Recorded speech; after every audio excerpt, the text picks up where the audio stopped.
नम्र निवेदन और क्षमा प्रार्थना। भगवत कृपा से इस वर्ष कल्याण के विशेषांक के रूप में संक्षिप्त भविष्य पुराणांक पाठकों की सेवा में प्रस्तुत है। विशेषांक के रूप में पुराणों के संक्षिप्त अनुवाद के प्रकाशन की परंपरा कल्याण में प्रारंभ से ही चली आ रही है। पिछले कई दिनों से कुछ महानुभावों का यह विशेष आग्रह था कि कल्याण के विशेषांक रूप में भविष्य पुराण का प्रकाशन किया जाए।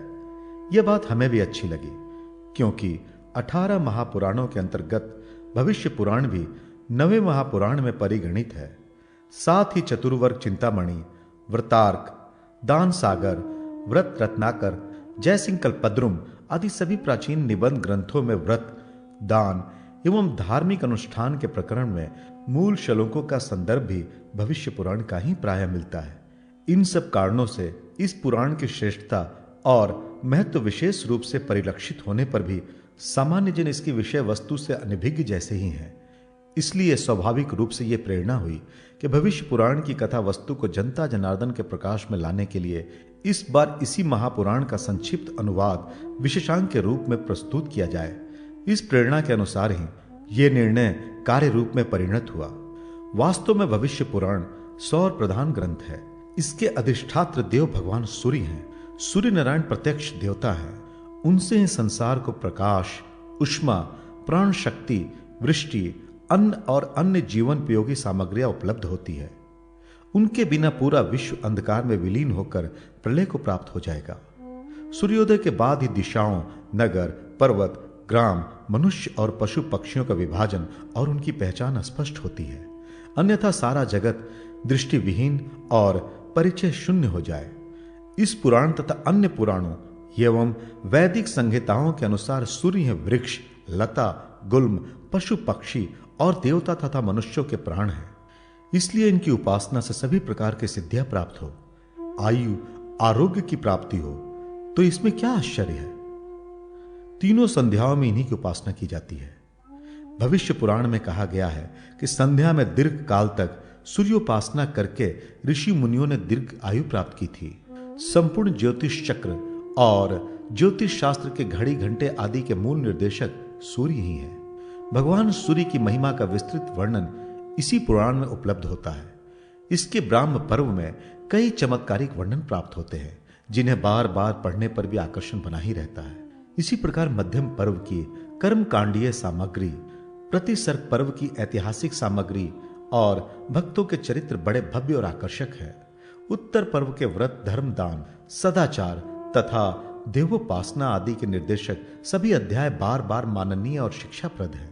आज भारतवासी अपनी सनातन संस्कृति और सनातन परंपरा से विचलित सा होकर किंग कर्तव्य विमूढ़ हो रहा है।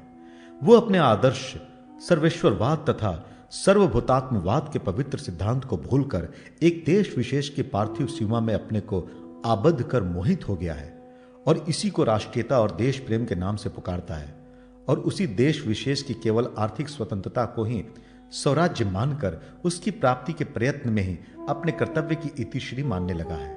मनुष्य का पुरुषार्थ चतुष्टय अर्थ, धर्म, काम तथा मोक्ष आज केवल 2 अर्थ और काम में ही सीमित हो गया है और वो अर्थ काम ही मोक्षानुगामी और धर्म सम्मत न होने से आसुरी हो गया है। फलतः आज का मानव असुर मानव बनता जा रहा है।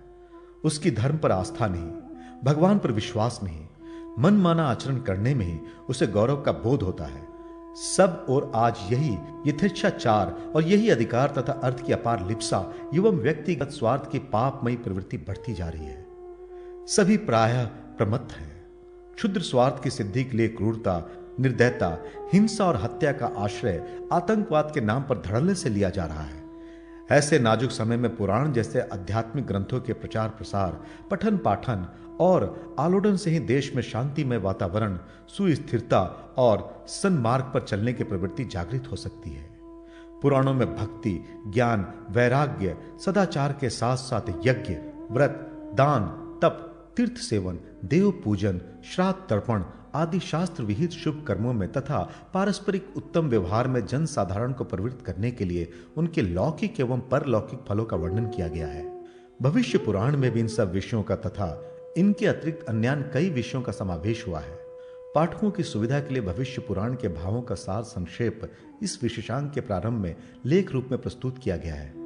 उसके अवलोकन से भविष्य पुराण के प्रमुख प्रतिपाद्य विषय पाठकों को ध्यान में आ सकेंगे। आशा है पाठकगण इससे लाभान्वित होंगे। भविष्य पुराण के प्रकाशन का निर्णय जितनी सरलता से हुआ, इसके संपादन में उतनी कठिनाइयों का भी अनुभव हुआ। भविष्य पुराण अत्यधिक महत्वपूर्ण होते हुए भी मालूम पड़ता है कि इन दिनों विशेष रूप से उपेक्षित सा रहा। वेंकटेश्वर प्रेस से प्रकाशित एक ही मूल संस्करण इस पुराण का उपलब्ध हो सका। अन्य प्रकाशित मूल प्रतियां भी इसकी प्रतिलिपि मात्र थी। इसके अतिरिक्त इस पुराण का कोई संस्करण तथा इस पुराण की कोई टीका तथा किसी भी भाषा में कोई अनुवाद भी उपलब्ध नहीं हुआ, जिसके कारण मूल पाठ भेद आदि का निर्णय करना कठिन था। जो संस्करण उपलब्ध हुए उनके मूल श्लोकों में अशुद्धियां मिलने से अनुवाद आदि के कार्य में भी विशेष कठिनाई का अनुभव हुआ। इस वर्ष से कल्याण के वर्ष का प्रारंभ 3 मास पूर्व जनवरी से कर दिया गया है। हम ये चाहते थे कि कल्याण के अंक हम अपने पाठकों को समय से प्रेषित करें, परंतु इन अपरिहार्य विषय परिस्थितियों के कारण अनुवाद कार्य पूरा ना होने से ना चाहते हुए भी विलंब हो ही गया। इस विलंब के कारण हमारे प्रिय पाठकों को निश्चित रूप से अधीर होना पड़ा होगा तथा कष्ट का अनुभव भी हुआ होगा, जिसके लिए क्षमा प्रार्थना के अतिरिक्त मेरे पास कोई दूसरा उपाय भी नहीं है। भविष्य में हमारा यह प्रयास अवश्य होगा कि समय से आपकी सेवा में कल्याण के अंक प्रस्तुत हो।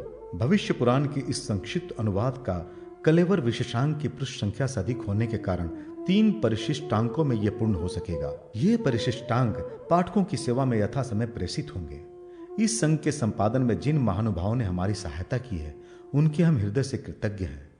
अनुवाद का कार्य पूज्यवर पंडित श्री महाप्रभु लाल जी गोस्वामी के द्वारा तथा उनके निरीक्षण में संपन्न हुआ तथा पुराण के कुछ अंशों का अनुवाद पंडित श्रीमूल शंकर जी शास्त्री के द्वारा संपन्न हुआ। हम इन दोनों महानुभावों के प्रति हृदय से आभार व्यक्त करते हैं। अनुवाद के संशोधन आदि कार्यों में वाराणसी के पंडित श्री लाल बिहारी जी शास्त्री तथा अपने कल्याण संपादकीय विभाग के पंडित श्री जानकी नाथ जी शर्मा ने विशेष सहयोग प्रदान किया है। इनके प्रति भी हम हार्दिक कृतज्ञता व्यक्त करते हैं। इस विशेषांक के संपादन, प्रूफ संशोधन, चित्र निर्माण, मुद्रण आदि कार्यों में जिन जिन लोगों से हमें सहृदयता मिली है, वे सभी हमारे अपने हैं। उन्हें धन्यवाद देकर हम उनके महत्व को घटाना नहीं चाहते। इस बार भविष्य पुराण के संपादन कार्य के क्रम में परमात्मा प्रभु और उनके ललित लीला कथाओं का चिंतन मनन तथा स्वाध्याय का सौभाग्य निरंतर प्राप्त होता रहा। यह हमारे लिए विशेष महत्व की बात है। हमें आशा है कि इस विशेषांक के पठन पाठन से हमारे सहृदय पाठकों को भी यह सौभाग्य लाभ अवश्य प्राप्त होगा। अंत में हम अपनी त्रुटियों के लिए आप सबसे पुनः क्षमा प्रार्थना करते हुए भगवान श्री वेद व्यास जी के चरणों में नमन करते हैं, जिनकी कृपा प्रसाद से आज हम सभी जीवन का मार्गदर्शन कर लाभान्वित। कल्याण। कृष्णाय तुम्भे नमः। श्री कृष्ण आपने मत्स्य रूप धारण कर प्रलय समुद्र में डूबे हुए वेदों का उद्धार किया। समुद्र मंथन के समय महाकुर्म बनकर पृथ्वी मंडल को पीठ पर धारण किया। महावराह के रूप में कारनार्णव में डूबी हुई पृथ्वी का उद्धार किया। नरसिंह के रूप में हिरण्यकशिपु आदि दैत्यों का विधारण किया। वामन के रूप में राजा बलि को छला। परशुराम के रूप में क्षत्रिय जाति का संहार किया। श्री राम के रूप में महाबली रावण पर विजय प्राप्त की। श्री बलराम के रूप में हल को शस्त्र के रूप में धारण किया। भगवान बुद्ध के रूप में करुणा का विस्तार किया था तथा कल्कि के रूप में म्लेच्छों को मूर्छित करेंगे। इस प्रकार दशावतार के रूप में प्रकट आपकी मैं वंदना करता हूं। श्रावण पूर्णिमा को रक्षाबंधन की विधि। भगवान श्री कृष्ण बोले, महाराज, प्राचीन काल में देवासुर संग्राम में देवताओं द्वारा दानव पराजित हो गए। दुखी होकर वह दैत्यराज बलि के साथ गुरु शुक्राचार्य जी के पास गए और अपनी पराजय की वृत्तांत बतलाया। इस पर शुक्राचार्य बोले, दैत्यराज, आपको विषाद नहीं करना चाहिए। दैववश काल की गति से जय पराजय तो होती ही रहती है। इस समय वर्ष भर के लिए तुम देवराज इंद्र के साथ संधि कर लो, क्योंकि इंद्र पत्नी शची ने इंद्र को रक्षा सूत्र बांधकर अजय बना दिया है। उसी के प्रभाव से दानवेंद्र, तुम इंद्र से परास्त हुए हो। 1 वर्ष तक प्रतीक्षा करो, उसके बाद तुम्हारा कल्याण होगा। अपने गुरु शुक्राचार्य के वचनों को सुनकर सभी दानव निश्चिंत हो गए और समय की प्रतीक्षा करने लगे। राजन, ये रक्षाबंधन का विलक्षण प्रभाव है। इससे विजय, सुख, पुत्र, आरोग्य एवं धन प्राप्त होता है। राजा युधिष्ठिर ने पूछा, भगवान, किस तिथि में किस विधि से रक्षाबंधन करना चाहिए, इसे बताएं। भगवान श्री कृष्ण बोले, महाराज, श्रावण मास की पूर्णिमा के दिन प्रातः काल उठकर शौच इत्यादि नित्य क्रिया से निवृत्त होकर श्रुति स्मृति विधि से स्नान कर देवताओं और पितरों का निर्मल जल से तर्पण करना चाहिए तथा उपाकर्म विधि से वेदोक्त ऋषियों का तर्पण भी करना चाहिए। ब्राह्मण वर्ग देवताओं के उद्देश्य श्राद्ध करें। तदनंतर अपराह्न काल में रक्षा पोटलिका इस प्रकार बनाए। कपास अथवा रेशम के वस्त्र में अक्षत, गौर सशर्प, सुवर्ण, सरसों, दुर्वा तथा चंदन आदि पदार्थ रखकर उसे बांधकर एक पोटलिका बना लें तथा उसे एक ताम्र पात्र में रख लें और विधि पूर्वक उसको प्रतिष्ठित कर लें। आंगन को गोबर से लिप कर एक चौकोर मंडल बनाकर उसके ऊपर पीठ स्थापित करें और उसके ऊपर मंत्री सहित राजा को पुरोहित के साथ बैठना चाहिए। उस समय उपस्थित जन प्रसन्नचित्त रहें, मंगल ध्वनि करें। सर्वप्रथम ब्राह्मण तथा सुवासिनी स्त्रियां अर्घ्यादि के द्वारा राजा की अर्चना करें। अनंतर पुरोहित उस प्रतिष्ठित रक्षा पोटली को मंत्र का पाठ करते हुए राजा के दाहिने हाथ में बांधे। तत्पश्चात राजा को चाहिए कि सुंदर वस्त्र, भोजन और दक्षिणा देकर ब्राह्मणों की पूजा कर उन्हें संतुष्ट करे। ये रक्षाबंधन चारों वर्णों को करना चाहिए। जो व्यक्ति इस विधि से रक्षाबंधन करता है वह वर्ष भर सुखी रहकर पुत्र, पौत्र और धन विजयादशमी व्रत आता है। भगवान श्री कृष्ण कहते हैं, महाराज, महानवमी सब तिथियों में श्रेष्ठ है। सभी प्रकार के मंगल और भगवती की प्रसन्नता के लिए सब लोगों को और विशेषकर राजाओं को महानवमी का उत्सव अवश्य मनाना चाहिए। युधिष्ठिर ने पूछा, भगवान, इस महानवमी व्रत का आरंभ कब से हुआ? क्या यशोदा के गर्भ से प्रादुर्भूत होने के समय से महानवमी व्रत का प्रचलन हुआ अथवा इसके पूर्व सतयुग आदि में भी यह महानवमी व्रत था? इसे आप बतलाने की कृपा करें। भगवान श्री कृष्ण बोले, महाराज, वो परम शक्ति, सर्वव्यापिनी, भावगम्या, अनंता और आद्य आदि नाम से विश्वविख्यात है। उनका काली, सर्वमंगला, माया, कात्यायिनी, दुर्गा, चामुंडा तथा शंकर प्रिया आदि अनेक नाम रूपों से ध्यान और पूजन किया जाता है।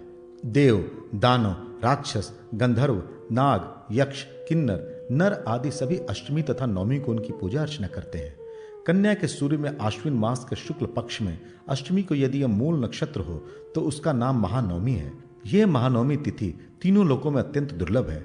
आश्विन मास के शुक्ल पक्ष की अष्टमी और नवमी को जगन माता भगवती श्री अंबिका जी का पूजन करने से सभी शत्रुओं पर विजय प्राप्त हो जाती है। यह तिथि पुण्य, पवित्रता, धर्म और सुख को देने वाली है। इस दिन मुंड मालिनी चामुंडा का भी पूजन अवश्य करना चाहिए। सभी कल्पों और मनवंतरों में देव, दैत्य आदि अनेक प्रकार के उपचारों से नवमी तिथि को भगवती की पूजा किया करते हैं और तीनों लोकों में अवतार लेकर भगवती मर्यादा का पालन करती रहती है। राजन, यही पारंबा जगन माता भगवती यशोदा के गर्भ से उत्पन्न हुई थी और वे कंस के मस्तक पर पैर रखकर आकाश में चली गईं और फिर विंध्याचल में स्थापित हुई। तभी से यह पूजा परिवर्तित हुई। भगवती का यह उत्सव पहले से ही प्रसिद्ध था, परंतु सभी प्राणियों के उपकार के लिए तथा सभी विघ्न बाधाओं की शांति के लिए ही मैंने अपनी बहन के रूप में भगवती विंध्यवासिनी देवी की महिमा का विशेष रूप से प्रचार किया। विंध्यवासिनी भगवती के स्थान में 9 रात्रि, 3 रात्रि, 1 रात्रि उपवास या अयाची व्रत अथवा नक्त व्रत कर अनेक प्रकार के उपचारों से भगवती की आराधना करनी चाहिए। ग्राम ग्राम, नगर नगर और घर घर में सभी लोगों को स्नान कर प्रसन्न चित्त होकर भक्ति पूर्वक ब्राह्मण, क्षत्रिय, वैश्य, शूद्र, स्त्री आदि सभी को भगवती की पूजा करनी चाहिए। विशेषकर राजाओं को तो यह पूजन अवश्य करना चाहिए। विजय की इच्छा रखने वाले राजा को प्रतिपदा अष्टमी पर्यंत लोहा बिहारी कर्म, अस्त्र शस्त्र पूजन करना चाहिए। सर्वप्रथम पूर्वोत्तर ढाल वाली भूमि में 9 अथवा 7 हाथ लंबा चौड़ा पताकाओं से सुसज्जित एक मंडप बनाना चाहिए। उसमें अग्निकोण में 3 मेखला और पीपल के समान योनि से युक्त एक अति सुंदर 1 हाथ के कुंड की रचना करनी चाहिए। राजा के चिन्ह, छत्र, चामर, सिंहासन, अश्व, ध्वजा, पताका आदि और सभी प्रकार के अस्त्र शस्त्र मंडप में लाकर रखें। उन सब का अधिवासन करें। इसके अनंतर ब्राह्मण को चाहिए कि वह स्नान कर श्वेत वस्त्र धारण कर मंडप आदि की पूजा करे और फिर ओंकार पूर्वक राज चिन्हों के निर्दिष्ट मंत्रों द्वारा घृत से संयुक्त पायस से ही हवन कर्म करे। पूर्व काल में बहुत से बलवान, शक्तिशाली लोह नामक एक दैत्य पैदा हुआ था। उसको देवताओं ने मारकर खंड खंड पृथ्वी पर गिरा दिया। वही दैत्य आज लोहा के रूप में दिखाई पड़ता है। उसी के अंगों से ही विभिन्न प्रकार के लोहे की उत्पत्ति हुई। इसलिए उसी समय से लोहा बिहारी कर्म राजाओं को विजय प्राप्त करने में सहायक सिद्ध हुआ, ऐसा ऋषियों ने बतलाया है। हवन का बचा हुआ शेष पायस हाथी और घोड़ों को खिलाकर उनको अलंकृत कर मांगलिक घोष करते हुए रक्षकों के साथ समारोह पूर्वक नगर में घुमाना चाहिए। राजा को भी प्रतिदिन स्नान कर पितरों और देवताओं की पूजा करने के बाद राज चिन्हों की भी भली भांति पूजा करनी चाहिए। इससे राजा को विजय, कीर्ति, आयु, यश तथा बल की प्राप्ति होती है। इस प्रकार लोहा बिहारी कर्म करने के अनंतर अष्टमी के दिन पूर्वाह्न में स्नान कर नियम पूर्वक सुवर्ण, चांदी, पीपल, तांबा, मृत्तिका, पाषाण, काष्ठ आदि की दुर्गा की सुंदर मूर्ति बनाकर उत्तम सुसज्जित स्थान के साथ सिंहासन के ऊपर स्थापित करें। कुमकुम, चंदन, सिंदूर आदि से उस मूर्ति को चर्चित कर कमल आदि पुष्प, धूप, दीप तथा नैवेद्य आदि से अनेक बाजे गाजे के साथ उनका पूजन करना चाहिए। वंदीजन स्तुति करें। बहुत से लोग छत्र, चामर आदि राज्य चिन्ह लेकर चारों ओर खड़े होकर स्थित रहें। दीक्षा युक्त राजा पुरोहित के साथ बिल्व पत्रों से भगवती के मंत्र से पूजा करें। जयंती मंगला काली भद्रकाली कपालिनी दुर्गा शिवा क्षमा धात्री स्वाहा स्वधा नमोस्तुते। अमृतो भद्व श्री वृक्षो महादेवी प्रिय सदा बिल्व पत्र प्रिय छामे पवित्रन ते सुरेश्वरी। इस प्रकार पूजन कर उसी दिन से द्रोण पुष्पी गुमा से पूजा करनी चाहिए। असुरों के साथ युद्ध करने से जो क्षति भगवती के शरीर को हुई उसकी पूर्ति द्रोण पुष्पी से ही हुई, इसलिए द्रोण पुष्पी भगवती को अत्यंत प्रिय है। फिर शत्रुओं के वध के लिए खड़ग को प्रणाम कर सुभिक्ष, राज्य और अपने विजय की प्राप्ति हेतु भगवती से प्रार्थना करनी चाहिए और उनका ध्यान तथा इस स्तुति का पाठ करना चाहिए। सर्व मंगल मांगल्ये शिवे सर्वार्थ साधिके शरण्ये त्र्यंबके गौरी नारायणी नमोस्तुते। कुंकुमेन समालब्धे चंदनेन विलेपिते विल्व पत्र कृता माले दुर्गे है शरणम गतः। इस प्रकार अष्टमी को सब प्रकार से भगवती का पूजन कर रात्रि को जागरण करना चाहिए और नृत्यादि उत्सव करना चाहिए। प्रसन्नता पूर्वक रात्रि के बीत जाने पर नवमी को प्रातःकाल भगवती के बड़े समारोह के साथ विशेष पूजा करनी चाहिए। अपराह्न समय में रथ के बीच भगवती दुर्गा की प्रतिमा को स्थापित कर पूरे राज्य में भ्रमण कराना चाहिए। अपनी सेना सहित राजा को भी साथ रहना चाहिए। सभी प्रकार के विघ्नों की निवृत्ति के लिए भूत शांति करनी चाहिए, जिससे यात्रा निर्विघ्न पूर्ण हो। इस विधि से जो राजा अथवा सामान्य व्यक्ति भगवती की यात्रा करता है वो सभी प्रकार के पापों से छूटकर भगवती के लोक को प्राप्त कर लेता है और उस व्यक्ति को शत्रु, चोर, ग्रह, विघ्न आदि का भय नहीं होता। भगवती के सदा भक्त निरोग, सुखी और निर्भय हो जाते हैं। जो व्यक्ति भगवती के उत्सव विधि का श्रवण करता है या पढ़ता है उसके भी सभी उत्सव के प्रसंग में उपरिचर वसु का वृत्तांत। भगवान श्री कृष्ण कहते हैं, महाराज, पूर्व काल में देवासुर संग्राम के समय ब्रह्मा आदि देवताओं ने इंद्र को विजय प्राप्त हो इसलिए ध्वज इष्टि का निर्माण किया। ध्वज इष्टि को देवताओं, सिद्ध विद्याधर तथा नाग आदि ने मेरु पर्वत पर स्थापित कर सभी उपचारों, पुष्प, धूप तथा दीपादि से उसकी पूजा की और अनेक प्रकार के आभूषण, छत्र, घंटा, किंकणी आदि से उसे अलंकृत किया। उस ध्वज इष्टि को देखकर दैत्य त्रस्त हो गए और युद्ध में देवताओं ने उन्हें पराजित कर स्वर्ग का राज प्राप्त कर लिया। दैत्य पाताल लोक में चले गए। उसी दिन से देवता उस इंद्रष्टि का पूजन और उत्सव करने लगे। एक समय अपने महान पुण्य प्रताप के कारण राजा उपरिचर वसु स्वर्ग में आए। उनका देवताओं ने बहुत सम्मान किया। उनसे प्रसन्न होकर इंद्र ने वो ध्वज उन्हें दिया और वर देते हुए कहा कि पृथ्वी में इस ध्वज की आप पूजा करें। इससे आपके राज्य के सभी दोष दूर हो जाएंगे और जो भी राजा वर्षा ऋतु में भाद्रपद शुक्ल द्वादशी श्रवण नक्षत्र में इसका पूजन करेगा उसके राज्य में क्षेम और सुभिक्ष बना रहेगा। किसी प्रकार का उपद्रव नहीं होगा। प्रजाएं प्रसन्न एवं निरोग होंगी। सर्वत्र धार्मिक यज्ञ होंगे। राज्य में प्रचुर धन संपत्ति होगी। इंद्र का यह वचन सुनकर राजा उपरिचर वसु इंद्र ध्वज को लेकर अपने नगर में चले आए और प्रति वर्ष इंद्र ध्वज की पूजा कर उत्सव मनाने लगे। इस ध्वज यष्टि को भी प्रत्यक्ष देवी माना गया है।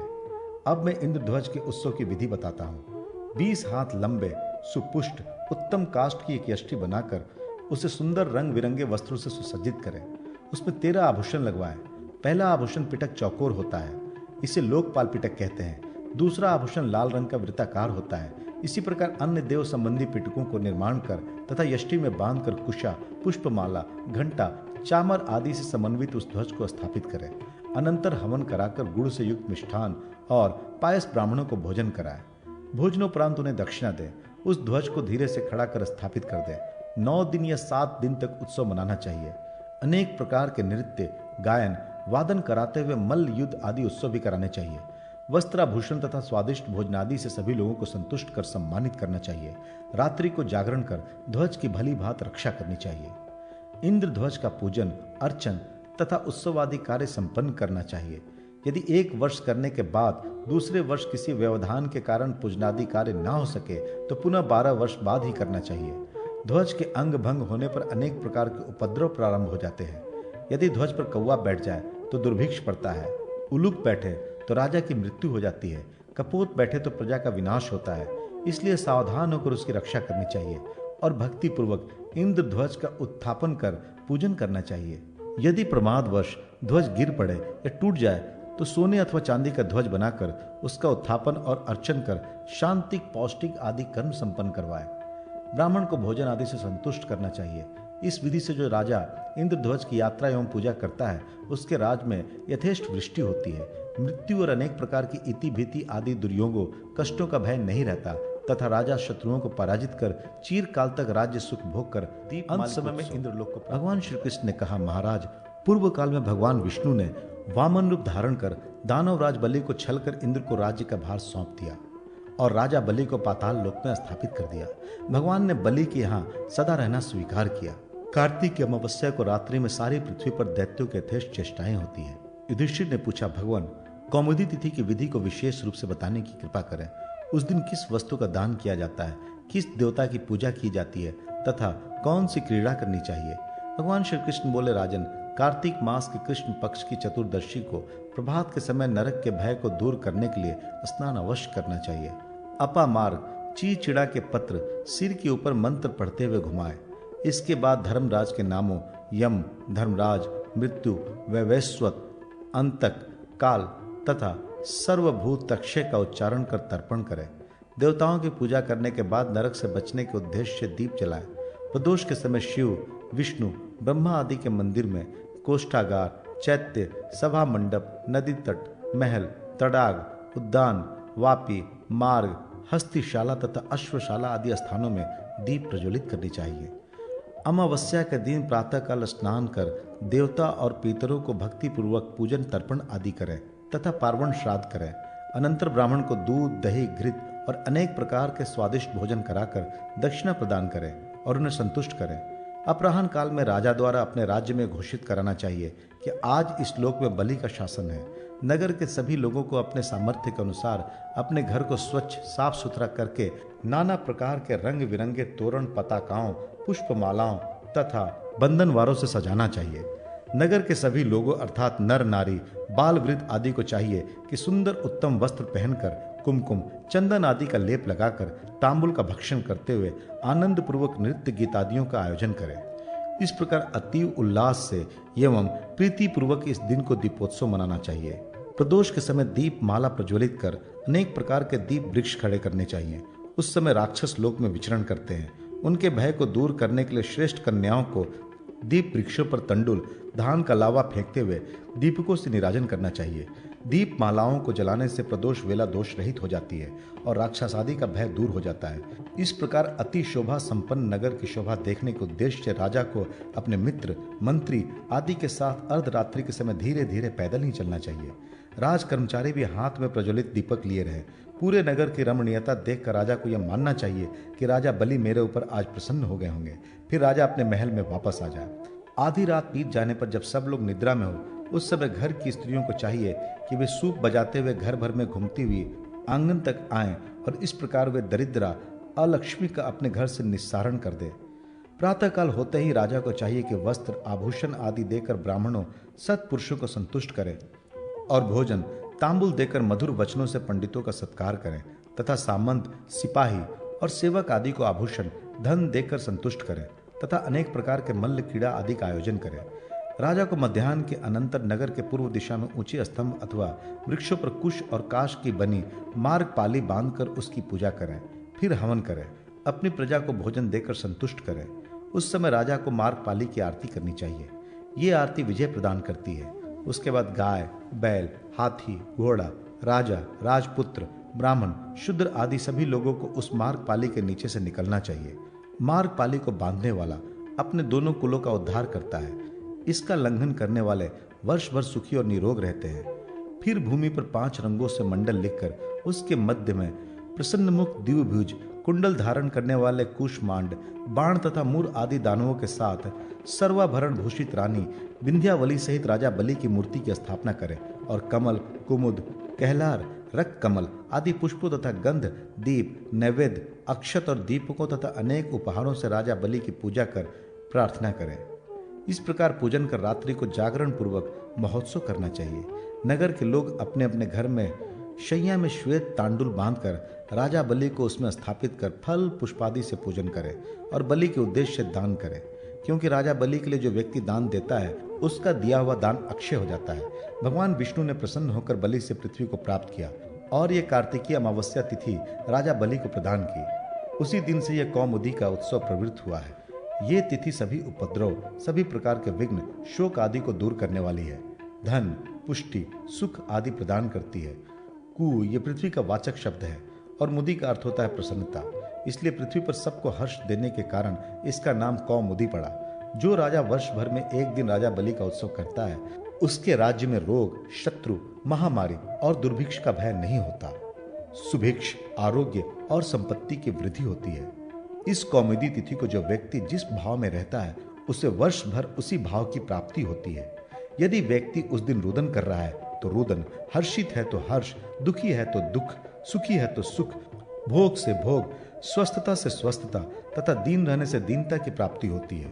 इसलिए इस तिथि को हृष्ट और प्रसन्न रहना चाहिए।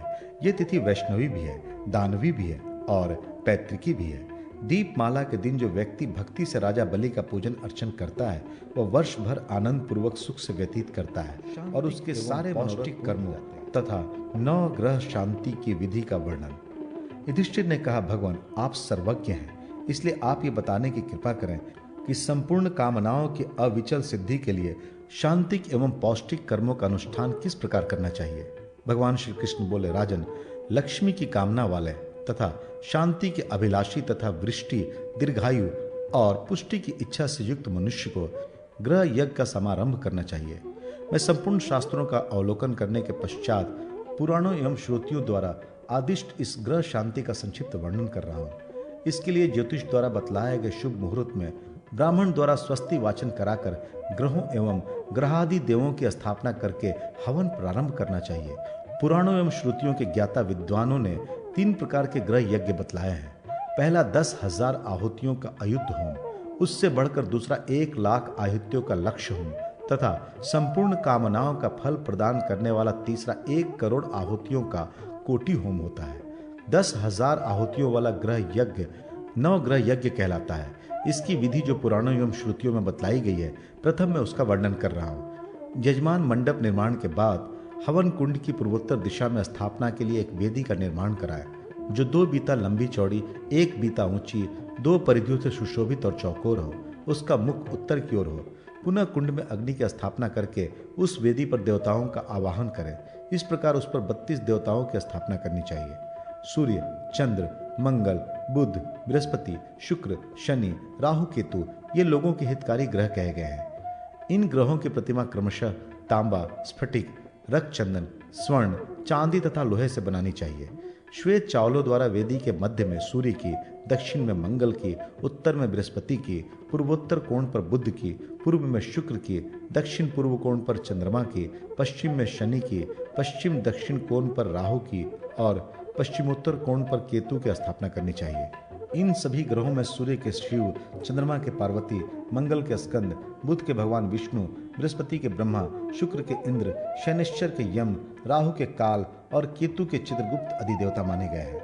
अग्नि, जल, पृथ्वी, विष्णु, इंद्र, सौवर्ण देवता, प्रजापति, सर्प और ब्रह्मा ये सभी क्रमशः प्रत्यधि देवता हैं। इनके अतिरिक्त विनायक, दुर्गा, वायु, आकाश, सावित्री, लक्ष्मी तथा उमा को उनके पति देवताओं के साथ और अश्वनी कुमारों का भी व्याहत्यों के उच्चारण पूर्वक आवाहन करना चाहिए। उस समय मंगल सहित सूर्य को लाल वर्ण का, चंद्रमा और शुक्र को श्वेत वर्ण का, बुध और बृहस्पति को पीत वर्ण का, शनि और राहु को कृष्ण वर्ण का तथा केतु को धूम्र वर्ण का जानना और ध्यान करना चाहिए। बुद्धिमान यज्ञकर्ता जो ग्रह जिस रंग का हो उसे उसी रंग का वस्त्र और फूल समर्पित करें। सुगंधित धूप दे। पुनः फल पुष्प आदि के साथ सूर्य को गुड़ और चावल से बने हुए खीर का, चंद्रमा को घी और दूध से बने हुए पदार्थ का, मंगल को गोजिया का, बुध को क्षीर षष्टिक दूध में पके हुए साठी के चावल का, बृहस्पति को दही भात का, शुक्र को घी भात का, शनिश्चर को खिचड़ी का, राहु को अश्रृंगी नामक लता के फल के गुदा का और केतु को विचित्र रंग वाले भात का नैवेद्य अर्पण करके सभी प्रकार के भक्ष्य पदार्थों द्वारा पूजन करें। वेदी के पूर्वोत्तर कोण पर छिद्र रहित कलश की स्थापना करें, उसे दही और अक्षत से सुशोभित करें, आम्र के पल्लव से आच्छादित और 2 वस्त्रों से परिवेष्टित करके उसके निकट फल रख दें, उसमें पंचरत्न डाल दें और उससे पंचभंग, पीपल, बरगद, पाकड़, गूलर और आम के पल्लव से युक्त कर दें। उस पर वरुण, गंगा आदि नदियों, सभी समुद्रों और सरोवरों का आवाहन कर स्थापन करें। राजेंद्र, धर्मज्ञ पुरोहितों को चाहिए कि वह हाथीसार, घुड़शाल, चौराहे, बीमवट, नदी के संगम, कुंड और गौशाला की मिट्टी लाकर उसे सर्वौषधि मिश्रित जल से अभिषेक कर यजमान के स्नान के लिए वहां प्रस्तुत कर दे तथा यजमान के पाप को नष्ट करने वाले सभी समुद्र, नदी, नद, बादल और सरोवर यहां पधारे, ऐसा कहकर इन देवताओं का आवाहन करें। तत्पश्चात घी, जौ, चावल, तिल आदि से हवन प्रारंभ करें। मदार, पलाश, खैर, चिचिंडा, पीपल, गुलर, शमी, दूब और कुश ये क्रमशः 9 ग्रहों की समिधाएं हैं। इनमें प्रत्येक ग्रह के लिए मधु, घी और दही अथवा पायस से युक्त 108 अथवा 28 आहुतियां प्रदान करनी चाहिए। बुद्धिमान पुरुष को सदा सभी कर्मों में अंगूठे के सिरे से तर्जनी के सिरे तक की माप वाली तथा बरोह, शाखा और पत्तों से रहित समिधाओं की कल्पना करनी चाहिए। परमार्थ वेता यजमान सभी देवताओं के लिए उनके पृथक पृथक मंत्रों का मंद स्वर से उच्चारण करते हुए समिधाओं का हवन करें। अनंतर प्रत्येक देवता के लिए उसके मंत्र द्वारा हवन करना चाहिए। ब्राह्मण को आ कृष्णेन रजसा इस मंत्र का उच्चारण कर सूर्य को आहुति देना चाहिए। पुनः इमम देवा इस मंत्र से चंद्रमा को आहुति दे। मंगल के लिए अग्नि मूर्धा इस मंत्र से आहुति दे। बुध के लिए उद्बुधस्व और देवगुरु बृहस्पति के लिए बृहस्पति अति ये मंत्र माने गए हैं। शुक्र के लिए अन्नात्परि और शनिश्चर के लिए शंग नो देवीर्भष्टीय इस मंत्र से आहुति दे।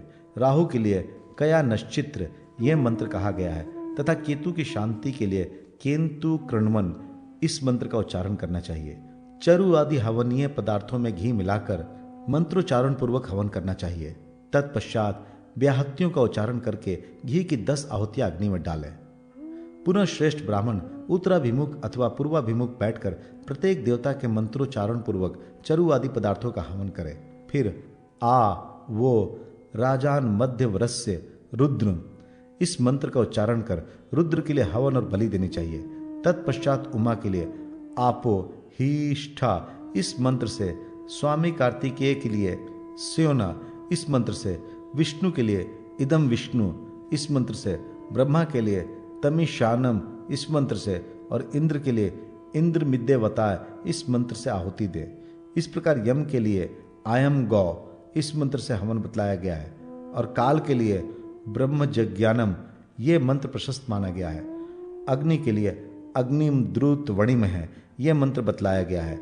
वरुण के लिए उद्दुतम वरुण पाशम यह मंत्र कहा गया है। वेदों में पृथ्वी के लिए पृथिव्यंतरिक्षम इस मंत्र का पाठ है।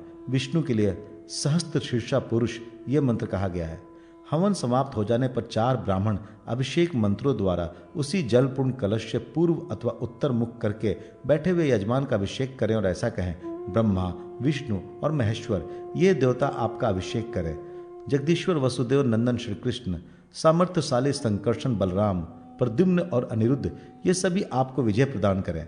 इंद्र, अग्नि, ऐश्वर्यशाली यम, निश्रिति, वरुण, पवन, कुबेर, ब्रह्मा सहित शिव, शेषनाग, दिक्पालगण ये सभी आपकी रक्षा करें। कीर्ति, लक्ष्मी, धृति, मेधा, पुष्टि, श्रद्धा, क्रिया, मति, बुद्धि, लज्जा, शांति, पुष्टि, कांति, तुष्टि ये सभी माताएं जो धर्म की पत्नियां हैं आकर आपको अभिषिक्त करें।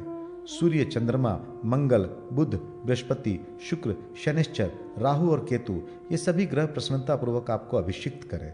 देवता, दानव, गंधर्व, यक्ष, राक्षस, सर्प, ऋषि, गौ, देवताएं, देवपत्नियां, वृक्ष, नाग, दैत्य, अप्सराओं के समूह, अस्त्र, सभी शस्त्र, नृपगण, वाहन, औषध रत्न, कला, काष्ठा आदि, काल के अव्यय, नदियां, सागर, पर्वत, तीर्थ स्थान, बादल, नद ये सभी संपूर्ण कामनाओं की सिद्धि के लिए आपको अभिषेक करें। इस प्रकार श्रेष्ठ ब्राह्मणों द्वारा सर्वौषधि एवं संपूर्ण सुगंधित पदार्थों से युक्त जल से स्नान करा दिया जाने के पश्चात सपत्नी के यजमान श्वेत वस्त्र धारण करके श्वेत चंदन का अनुलेप करें और विस्मय रहित होकर शांत चित्त वाले ऋत्विजों का प्रयत्न पूर्वक दक्षिणा आदि देकर पूजन करे तथा सूर्य के लिए कपिला गौ का, चंद्रमा के लिए शंख का, मंगल के लिए भार वहन करने में समर्थ एवं ऊंचे डील वाले लाल रंग के बैल का, बुध के लिए स्वर्ण का, बृहस्पति के लिए एक जोड़ा पीले वस्त्र का, शुक्र के लिए श्वेत रंग के घोड़े का, शनिश्चर के लिए काली गौ का, राहु के लिए लोहे की बनी हुई वस्तु का और केतु के लिए उत्तम बकरे का दान विधान है। यजमान को ये सारी दक्षिणाएं स्वर्ण के साथ अथवा स्वर्ण निर्मित मूर्ति के रूप में देनी चाहिए अथवा जिस प्रकार गुरु पुरोहित प्रसन्न हो उनके आज्ञा अनुसार सभी ब्राह्मणों को स्वर्ण से अलंकृत गौएं अथवा केवल स्वर्ण दान करना चाहिए। पर सर्वत्र मंत्रोच्चारण पूर्वक ही इन सभी दक्षिणाओं को देने का विधान है। दान देते समय सभी देय वस्तुओं से पृथक पृथक इस प्रकार प्रार्थना करनी चाहिए। कपिले, तुम रोहिणी रूप हो, तीर्थ एवं देवता तुम्हारे स्वरूप हैं तथा तुम संपूर्ण देवों की पूजनीया हो, अतः मुझे शांति प्रदान करो। शंख, तुम पुण्यों के भी पुण्य और मंगलों के भी मंगल हो। भगवान विष्णु ने तुम्हें अपने हाथ में धारण किया है, इसलिए तुम मुझे शांति प्रदान करो। जगत को आनंदित करने वाले वृषभ, तुम वृष रूप में धर्म और अष्टमूर्ति शिव जी के वाहन हो, अतः मुझे शांति प्रदान करो। स्वर्ण, तुम ब्रह्मा के आत्म स्वरूप, अग्नि के स्वर्ण में बीज और अनंत पुण्य के प्रदाता हो, अतः मुझे शांति प्रदान करो। दो पीले वस्त्र अथवा पीतांबर भगवान श्री कृष्ण को परम प्रिय है, इसलिए विष्णु उसको दान करने से आप मुझे शांति प्रदान करें। अश्व, तुम अश्व रूप से विष्णु हो, अमृत से उत्पन्न हुए हो तथा सूर्य एवं चंद्रमा के नित्य वाहन हो, अतः मुझे शांति प्रदान करो। पृथ्वी, तुम समस्त धेनु स्वरूपा, कृष्ण नाम वाली और सदा संपूर्ण पापों का हरण करने वाली हो, इसलिए मुझे शांति प्रदान करो। लौह, चूंकि विश्व के सभी संपादित होने वाले लौह कर्म, हल एवं अस्त्र आदि सारे कार्य सदा तुम्हारे ही अधीन है, इसलिए तुम मुझे शांति प्रदान करो। छाग, चूंकि तुम संपूर्ण यज्ञों के मुख्य अंग रूप से निर्धारित हो और अग्निदेव के नित्य वाहन हो, इसलिए मुझे शांति प्रदान करो। गौ, चूंकि गौओं के अंगों में 14 भुवन निवास करते हैं, इसलिए तुम मेरे लिए यह लोक एवं पर लोकों में भी कल्याण प्रदान करो। जिस प्रकार भगवान केशव तथा शिव की शैया कभी शून्य नहीं रहती बल्कि लक्ष्मी तथा पार्वती से सदा सुशोभित रहती है, वैसे ही मेरे द्वारा भी दान की गई शैया जन्म जन्म में सुख से संपन्न रहे। जैसे सभी रत्नों में समस्त देवता निवास करते हैं, वैसे ही रत्न दान करने से वे देवता मुझे शांति प्रदान करें। सभी दान भूमि दान की 16वीं कला की भी समता नहीं कर सकते, अतः भूमि दान करने से मुझे इस लोक में शांति प्राप्त हो। इस प्रकार कृपणता छोड़कर भक्ति पूर्वक रत्न, सुवर्ण, वस्त्र समूह, धूप, पुष्पमाला और चंदन आदि से ग्रहों की पूजा करनी चाहिए। राजन, अब आप भक्ति पूर्वक ग्रहों के स्वरूपों को सुने। चित्र प्रतिमादि विधानों में सूर्यदेव की जो 2 भुजाएं निर्दिष्ट हैं, वे कमल के आसन पर विराजमान रहते हैं। उनके दोनों हाथों में कमल सुशोभित रहते हैं। उनकी कांति कमल के भीतरी भाग की सी है और वे 7 घोड़ों तथा 7 रस्सियों से जुते रथ पर आरूढ़ रहते हैं। चंद्रमा गौरवर्ण, श्वेत वस्त्र और श्वेत अश्वयुक्त है तथा उनके आभूषण भी श्वेत वर्ण के हैं। धरणी नंदन मंगल की 4 भुजाएं हैं। वे अपने चारों हाथों में खड्ग, ढाल, गदा तथा वरद मुद्रा धारण किए हैं। उनके शरीर की कांति कनेर के पुष्प सरीखी है। वे लाल रंग की पुष्पमाला और वस्त्र धारण करते हैं। बुध पीले रंग की पुष्पमाला और वस्त्र धारण करते हैं। पीत चंदन से अनुलिप्त है। वे दिव्य सोने के रथ पर विराजमान हैं। देवताओं और दैत्यों के गुरु बृहस्पति और शुक्र की प्रतिमाएं क्रमशः पीत एवं श्वेत वर्ण की होनी चाहिए। उनके 4 भुजाएं हैं, जिनमें वह दंड, रुद्राक्ष की माला, कमंडलू और वर मुद्रा धारण किए रहते हैं। शनिश्चर की शरीर कांति इंद्रनील मणि की सी है। वे गिद्ध पर सवार होते हैं और हाथ में धनुष बाण, त्रिशूल और वर मुद्रा धारण किए रहते हैं। राहु का मुख सिंह के समान भयंकर है। उनके हाथ में तलवार, कवच, त्रिशूल और वर मुद्रा शोभा पाती है तथा वह नीले रंग के सिंहासन पर आसीन रहते हैं। ध्यान, प्रतिमा में ऐसे ही राहु प्रशस्त माने गए हैं। केतु बहुतेरे हैं। उन सब की 2 भुजाएं हैं। उनके शरीर आदि धूम्र वर्ण के हैं। उनके मुख वकृत है। वे दोनों हाथों में गदा एवं वर मुद्रा धारण किए हैं और नित्य गीत पर समासीन रहते हैं। इन सभी लोक हितकारी ग्रहों को किरीट से सुशोभित कर देना चाहिए तथा इन सब की ऊंचाई अपने हाथ के प्रमाण से 108 अंगुल 4.5 हाथ की होनी चाहिए। हे पांडुनंदन, ये मैंने आपको 9 ग्रहों का स्वरूप बतलाया है। विद्वान पुरुष को चाहिए कि ऐसी प्रतिमा बनाकर इनकी पूजा करे। जो मनुष्य उपयुक्त विधि से ग्रहों की पूजा करता है, वो इस लोक में सभी कामनाओं को प्राप्त कर लेता है तथा अंत में स्वर्ग लोक में प्रतिष्ठित होता है। यदि किसी निर्धन मनुष्य को कोई ग्रह नित्य पीड़ा पहुंचा रहा है, तो उस बुद्धिमान को चाहिए कि उस ग्रह की यत्नपूर्वक भली भांत पूजा करके तत्पश्चात शेष ग्रहों की भी अर्चना करे। क्योंकि ग्रह, गौ, राजा और ब्राह्मण ये विशेष रूप से पूजित होने पर ही रक्षा करते हैं, अन्यथा अवहेलना किए जाने पर जलाकर भस्म कर देते हैं। इसलिए वैभव की अभिलाषा रखने वाले मनुष्य को दक्षिणा से रहित यज्ञ नहीं करना चाहिए, क्योंकि भरपूर दक्षिणा देने से यज्ञ का प्रधान देवता भी संतुष्ट हो जाता है। 9 ग्रहों के यज्ञ में यह 10,000 आहुतियों वाला हवन भी होता है। इसी प्रकार विवाह, उत्सव, यज्ञ, देव प्रतिष्ठा आदि कर्मों में तथा चित्त की उद्विग्नता एवं आकस्मिक विपत्तियों में भी यह 10,000 आहुतियों वाला हवन ही बतलाया गया है। इसके बाद अब मैं 1,00,000 आहुतियों वाले यज्ञ की विधि बतला रहा हूँ। सुनिए, विद्वानों ने संपूर्ण कामनाओं की सिद्धि के लिए लक्ष्य होम का विधान किया है, क्योंकि यह पितरों को परम प्रिय और साक्षात भोग एवं मोक्ष रूपी फल का प्रदाता है। बुद्धिमान यजमान को चाहिए कि ग्रह बल और तारा बल को अपने अनुकूल पाकर ब्राह्मण द्वारा स्वस्ति वाचन कराए और अपने ग्रह के पूर्वोत्तर दिशा में अथवा शिव मंदिर की समीपवर्ती भूमि पर विधान पूर्वक एक मंडप का निर्माण कराए, जो 10 हाथ अथवा 8 हाथ लंबा चौड़ा चौकोर हो तथा उसका मुख उत्तर दिशा की ओर हो। उसकी भूमि को यत्न पूर्वक पूर्वोत्तर दिशा की ओर ढालू बना देना चाहिए। तदनंतर मंडप के पूर्वोत्तर भाग में यथार्थ लक्षणों से युक्त एक सुंदर कुंड तैयार कराए। परिमाण से कम अथवा अधिक परिमाण में बना हुआ कुंड अनेकों प्रकार का भय देने वाला होता है, इसलिए शांति कुंड को परिमाण के अनुकूल ही बनाना चाहिए। ब्रह्मा ने लक्ष्य होम को अयुत होम से 10 गुना अधिक फलदायक बतलाया है, इसलिए इसे प्रयत्नपूर्वक आहुतियों और दक्षिणाओं द्वारा संपादित करना चाहिए। लक्ष्य होम में कुंड 4 हाथ लंबा और 2 हाथ चौड़ा होता है।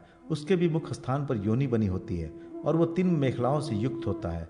देवताओं की स्थापना के लिए एक वेदी का भी विधान बतलाया है, जो 3 परिधियों से युक्त हो। इनमें पहली परिधि 2 अंगुल ऊंची, शेष 2 1-1 अंगुल ऊंची होनी चाहिए। विद्वानों ने इन सब की चौड़ाई 2 अंगुल की बतलाई है।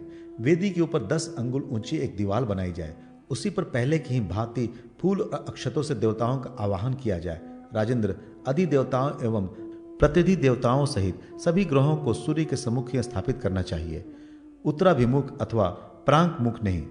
लक्ष्मी कामी मनुष्य को इस यज्ञ में सभी देवताओं के अतिरिक्त गरुड़ की भी पूजा करनी चाहिए।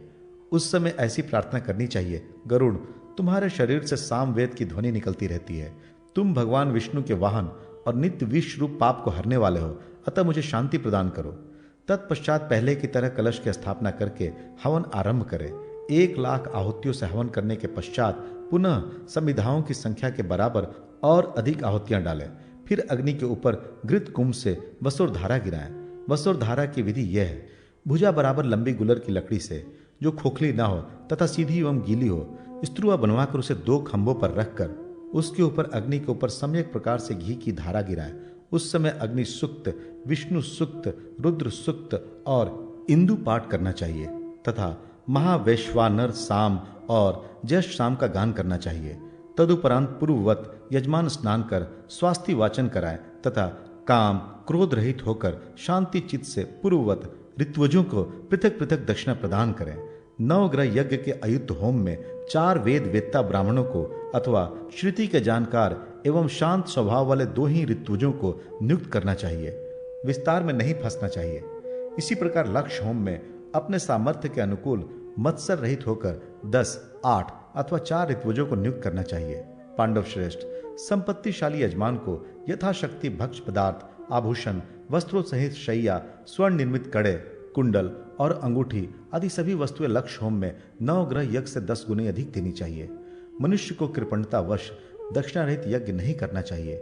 जो लोभ अथवा ज्ञान से भरपूर दक्षिणा नहीं देता, उसका कुल नष्ट हो जाता है। समृद्धि कामी मनुष्य को अपने शक्ति के अनुसार अन्न का दान करना चाहिए, क्योंकि अन्न दान रहित किया हुआ यज्ञ दुर्भिक्ष रूप फल का दाता होता है।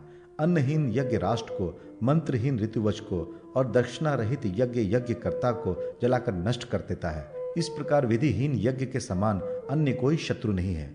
अल्प धन वाले मनुष्य को कभी लक्ष्य होम नहीं करना चाहिए, क्योंकि यज्ञ में दक्षिणा आदि के लिए प्रकट किया हुआ विग्रह सदा के लिए कष्टकारक हो जाता है। स्वल्प संपत्ति वाला मनुष्य केवल पुरोहित की अथवा 2 या 3 ब्राह्मणों की भक्ति के साथ विधि पूर्वक पूजा करे अथवा एक ही वेदज्ञ ब्राह्मण की भक्ति के साथ दक्षिणा आदि से प्रयत्न पूर्वक अर्चना करे, बहुतों के चक्कर में ना पड़े।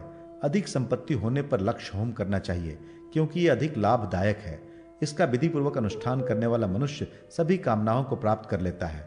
वह 800 कल्पों तक शिवलोक में वसुगण, आदित्यगण और मरुदगणों द्वारा पूजित होता है। तथा अंत में मोक्ष को प्राप्त हो जाता है। जो मनुष्य किसी विशेष कामना से इस लक्ष्य होम को विधि पूर्वक संपन्न करता है, उसे उस कामना की प्राप्ति तो हो ही जाती है, साथ ही वो अविनाशी पद को भी प्राप्त कर लेता है। इसका अनुष्ठान करने से पुत्रार्थी को पुत्र की प्राप्ति होती है, धनार्थी धन लाभ करता है, भायार्थी सुंदर पत्नी, कुमारी कन्या सुंदर पति, राज्य से भ्रष्ट हुआ राजा राज्य और लक्ष्मी का अभिलाषी लक्ष्मी प्राप्त करता है। इस प्रकार मनुष्य जिस वस्तु की अभिलाषा करता है उसे वह प्रचुर मात्रा में प्राप्त हो जाती है। जो निष्काम भाव से इसका अनुष्ठान करता है वो पर ब्रह्म को प्राप्त हो जाता है। कोटि होम का विधान। भगवान श्री कृष्ण कहते हैं, महाराज, प्राचीन काल में प्रतिष्ठान पैठण नामक नगर में संवरण नामक एक महान भाग्यशाली राजा थे। वे सभी शास्त्रों में निपुण, ब्रह्म तत्व के ज्ञाता, पितृभक्त तथा देव ब्राह्मण के उपासक थे। एक समय की बात है, ब्रह्मा जी के पुत्र महायोगी सनक राजा संवरण के पास आए। उन्हें देखकर राजा बहुत प्रसन्न हुए और उन्होंने मुनि को आसन देकर प्रणाम किया तथा अर्घ्य पाद्य आदि से उनका सत्कार कर अपना राज्य एवं स्वयं को भी उनके लिए समर्पित किया। मुनि ने भी राजा द्वारा दिए गए अभिवादन और सत्कार को स्वीकार किया। उसके बाद ब्रह्मर्षि सनक ने अनेक राजाओं महाराजाओं के चरित्र और इतिहास पुराण आदि की कथाएं उन्हें सुनाई। राजा कथा सुनकर आत्मविभोर हो उठे। इसी अवसर पर राजा संवरण ने जगत के प्राणियों के हित की दृष्टि से सनक जी से प्रार्थना करते हुए कहा, देवर्षे, भूकंप, उपल वृष्टि, ग्रह युद्ध, अनावृष्टि, राज्योपद्रव आदि उत्पातों की शांति के लिए कोई उपाय बताने की कृपा करें, जिससे कि धन धान्य की वृद्धि, आरोग्य, सुख और स्वर्ग की प्राप्ति हो। राजा संवरण की प्रार्थना को सुनकर सनक जी ने कहा, राजन, सभी कार्यों की सिद्धि करने वाले शांतिप्रद कोटि होम की विधि में बता रहा हूं, जिसके करने से ब्रह्म हत्यादि पातक छूट जाते हैं, सभी उत्पात शांत हो जाते हैं, साथ ही आरोग्य एवं सुख की प्राप्ति होती है। इसका विधान इस प्रकार है। सबसे पहले शुद्ध मुहूर्त देखकर देवालय, नदी के तट पर, वन में अथवा घर में कोटि होम करना चाहिए। सर्वप्रथम वेद वेत्ता ब्राह्मण का वर्ण कर गंध, अक्षत, पुष्प, माला, वस्त्र, आभूषण आदि से उनका पूजन कर इस प्रकार प्रार्थना करनी चाहिए, विप्रश्रेष्ठ, आप ही हम लोगों के माता पिता हैं, आप ही हमारे आश्रय हैं और आप ही गति हैं। आपके अनुग्रह से हमारे सभी मनोरथ परिपूर्ण हो जाए। आपत्ति से छुटकारा प्राप्त करने के लिए तथा सार्वकामिक शांति प्राप्त करने के लिए आप कोटि होम नामक उत्तम यज्ञ करा दें। आचार्य को भी श्वेत वस्त्र आदि से अलंकृत होकर विद्वान ब्राह्मणों के साथ पुण्यावाचन करना चाहिए। पूर्व और उत्तर की ओर ढाल युक्त समतल भूमि पर बने हुए मंडप को ब्राह्मण सूत्र द्वारा घेर दें। मंडप का प्रमाण इस प्रकार है, 100 हाथ विस्तार का मंडप उत्तम, 50 हाथ का मध्यम तथा 25 हाथ का मंडप निकृष्ट है, किंतु शक्ति और सामर्थ्य के अनुसार ही मंडप बनाकर उसके बीच में 8 हाथ लंबा चौड़ा, 3 मेखला से युक्त, 12 अंगुल के विस्तार युक्त योनि सहित एक चौरस कुंड बनाना चाहिए। कुंड के पूर्व दिशा में 4 हाथ लंबी चौड़ी वेदी बनाए जो 1 हाथ ऊंची हो, उसमें सभी देवताओं को स्थापित करें। मंडप की भूमि को गोबर मिट्टी से अच्छी तरह लीप कर 5 पल्लवों से सुसज्जित जल पूर्ण 14 कलशों को स्थापित करना चाहिए।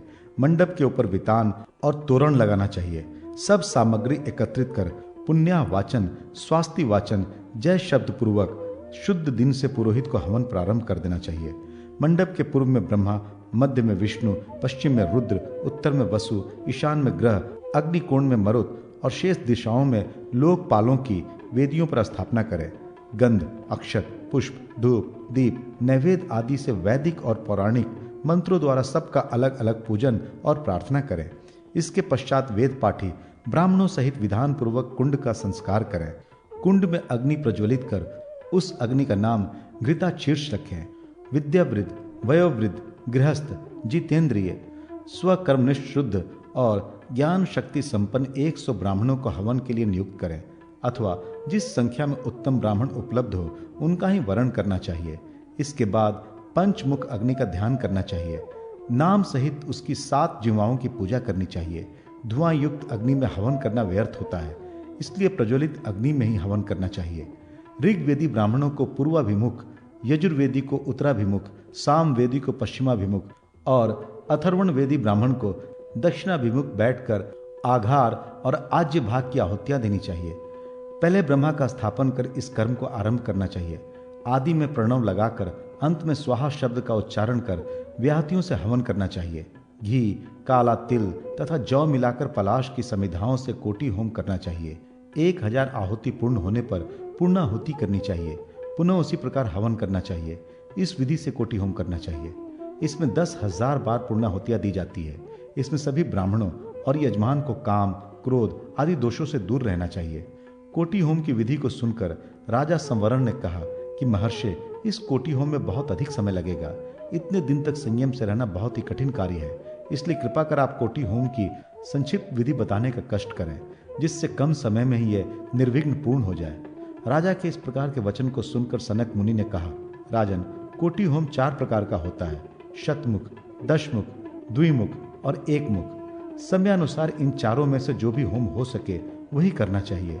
1 हाथ प्रमाण वाले उत्तम 100 कुंड बनाकर प्रत्येक कुंड पर एक एक ब्राह्मण को, अथवा समय कम रहने पर प्रत्येक कुंड पर 10-10 ब्राह्मणों को हवन के लिए नियुक्त करें। एक कुंड में अग्नि का संस्कार कर उसी अग्नि को अन्य कुंडों में भी प्रज्वलित करना चाहिए।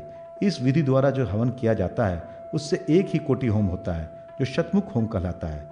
यदि समय का अभाव ना हो तो 10 कुंड बनाकर प्रत्येक कुंड पर 20-20 ब्राह्मण हवन के लिए नियुक्त करने चाहिए। ये दशमुख नामक कोटि होम है। यदि महीने 2 महीने का समय हो तो 2 कुंड बनाकर प्रत्येक कुंड पर 50-50 ब्राह्मणों को हवन के लिए आमंत्रित करना चाहिए। ये द्विमुख कोटि होम है।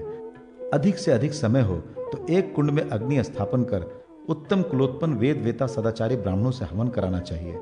इस हवन में ब्राह्मणों की संख्या का कोई नियम नहीं और समय की सीमा भी निश्चित नहीं है। ये एक मुख कोटि होम स्वेच्छा यज्ञ कहलाता है। इस स्वेच्छा यज्ञ में बहुत समय लगता है और बीच में अनेक प्रकार के विघ्न भी उत्पन्न हो जाते हैं। धन और शरीर की स्थिरता का कुछ भी भरोसा नहीं है, इसलिए संक्षेप से ही यज्ञ करना चाहिए। यज्ञ संपन्न कर अच्छी प्रकार से महोत्सव मनाना चाहिए। सभी ब्राह्मणों को कटक, कुंडल, वस्त्र, दक्षिणा, 100 गाय, 100 घोड़े और स्वर्ण आदि प्रदान करना चाहिए तथा पुरोहित की पूजा करनी चाहिए। दीनों, अंधों तथा कृपणों आदि को भोजन देकर अंत में कलशों के जल से अवृत स्नान करें और ब्राह्मण यजमान का अभिषेक करें। इस विधि से जो राजा या व्यक्ति कोटि होम करता है वह आरोग्य, पुत्र, राज्य वृद्धि, ऐश्वर्य, धन धान प्राप्त कर सभी प्रकार से संतुष्ट रहता है तथा उसको ग्रह पीड़ा भी नहीं भोगनी पड़ती।